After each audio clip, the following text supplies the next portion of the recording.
dugu kɔnɔ mɔgɔ 50 ani mɔgɔ 4 layidu 6 ta o mɔgɔ ninnu hakili la caman bɛ kɛnɛ kan yan mɔgɔ kura minnu bɛ yan n'olu ma baya kɛ wali gosilen don an mago bɛ u la mɛ a ka daminɛ cɛw la layidu 6 yi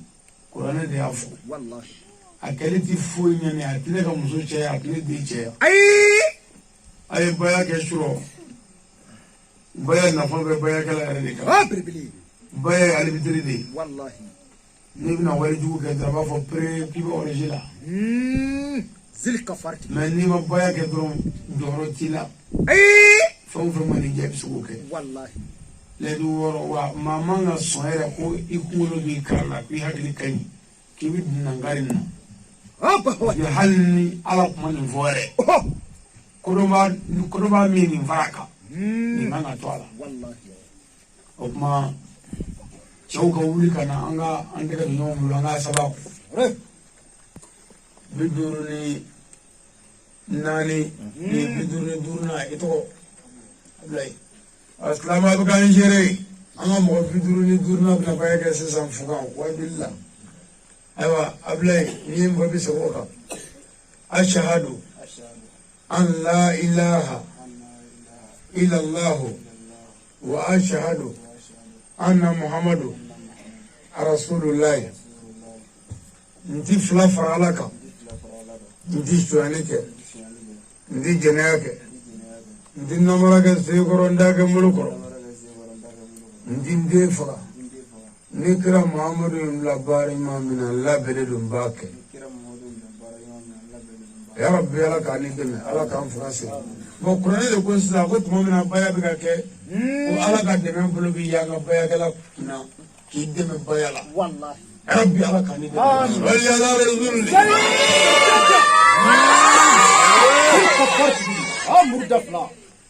baya cɛw ka na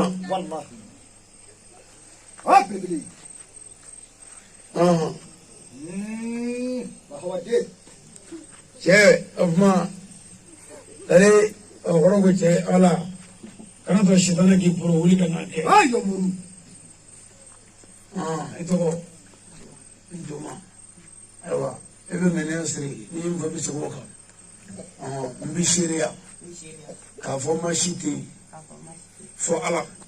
n bɛ seereya k'a fɔ muhamadu ala ka kira don n tɛ fila fara ala kan n tɛ suɲɛni kɛ n tɛ jɛnɛya kɛ n tɛ namara kɛ sekɔrɔ n t'a kɛ molo kɔrɔ n tɛ n den faga ni kira muhamadu ye n bila baara ɲuman min na n labɛnnen don n b'a kɛ ya rabbi ala k'an ni dɛmɛ ala k'an faga se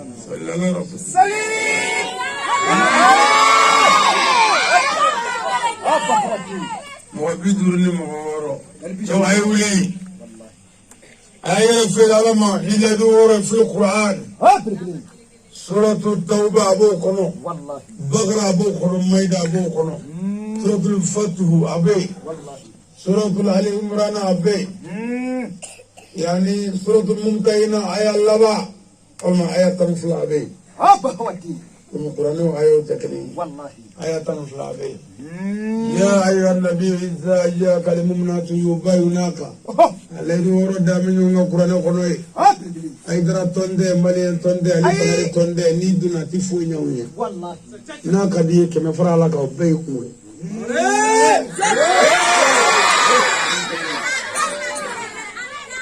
okay do upma ni cew fena muso kana to cew ka anda bile amoni akana to ka anda ce fula ya ke muso do kana jona muso dono makana anga sababu kana to shibana di pro na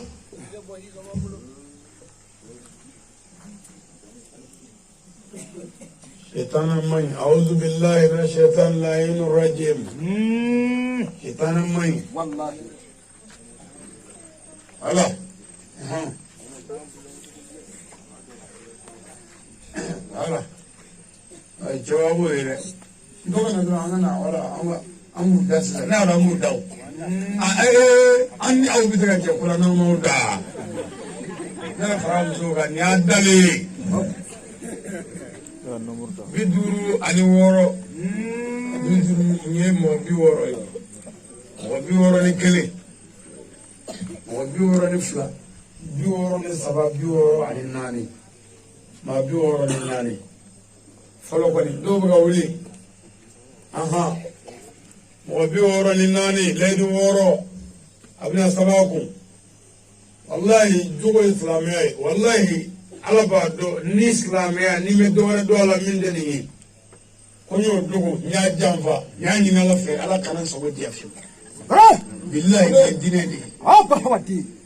ne dine de wallahi na ala e kira kala jogo la ka kira bla jogo ka wallahi ka soro ka kala ka kire bele ni na nya wele kana jogo ma kelengeli sankara afamuna nzola ga jogo woro fa nyonga ya ditoy ba wati an frake mo bi jeli la mo bi woro ni duru abu beto wasbe am mo be baya kale bela no wadi turno bana na kla ko to be goshi bele mo woro be choro be fanga abdo nyefo fanga ba ida ko ni chedre wallahi na ya taga dafa ma garandi ai billahi na wakishi ala kan jeni billahi samara tilka farti bro ala kan deme amin funanga nunu etala din nungo tindi jenake dugu bija wallahi abe ngene zile ka bina bayake aba taka korota ka ni shi kema ni mi fa bise ka ala melo ka bukan shi la na bayake sala ni fa bise ko ka ashhadu an la ilaha illa allah wa ashhadu anna muhammadu rasulullah nti fila faralaka nti shanike nti jeneyake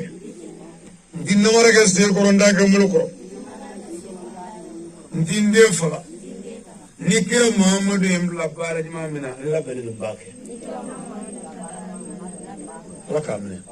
aba jo mi do ka aba te jam aba bulu jam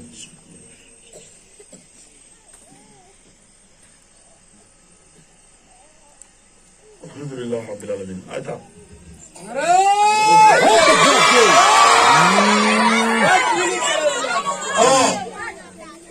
an ce wanda la je muso bina andare an da wuli kan an ganna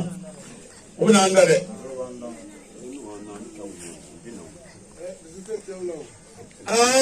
an ga la jele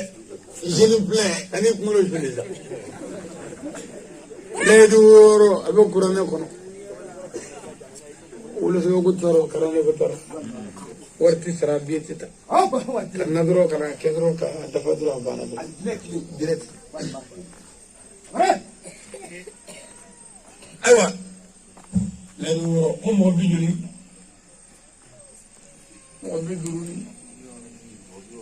mo bi wora ne duru mo bayake ala ka dafa no gambe amin ala ka barka duwana amin kana ambi are le duru wallahi aywa ala ka bulu nya ala ka dafa no ya amin mun ma ta ala ka limana dama amin ala ka bunya kama amin salli ala rasul salim shiro ayo muru akala ko min galani kamale mo mun shiro wallahi min galani nyine mine ati chai fo ngoloro min galala ni che o chai mi wole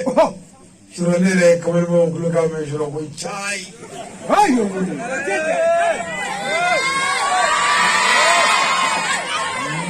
ngagara dole ko duli na ko ngala umne wallahi ngo dole ko duli ko mo fini be le duta bele o jena ko ke bare wallahi mun atla ko ko de nyana na le be o ina le be wallahi le du mi dugu la ka kabla di wallahi sadili abe dugu la kabla bi la he mi suro billahi bele anga ndugu na ko anga afle do wallahi mo bi na islamia de diga o fe ani qur'an ci ba wati adama denw bɛna dugawu ɲini fɔ a yan o ka kɛ sabɛ ɲama la o o ko tɛ dɛ fo ka bi kɛ ala démocratie yɔrɔ yɛrɛ de sankara parce que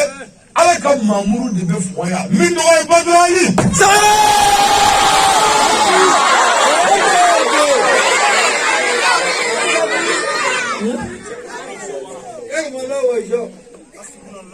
ونعم الوكيل ونعم المولى ونعم النصير على درون النبي على النبي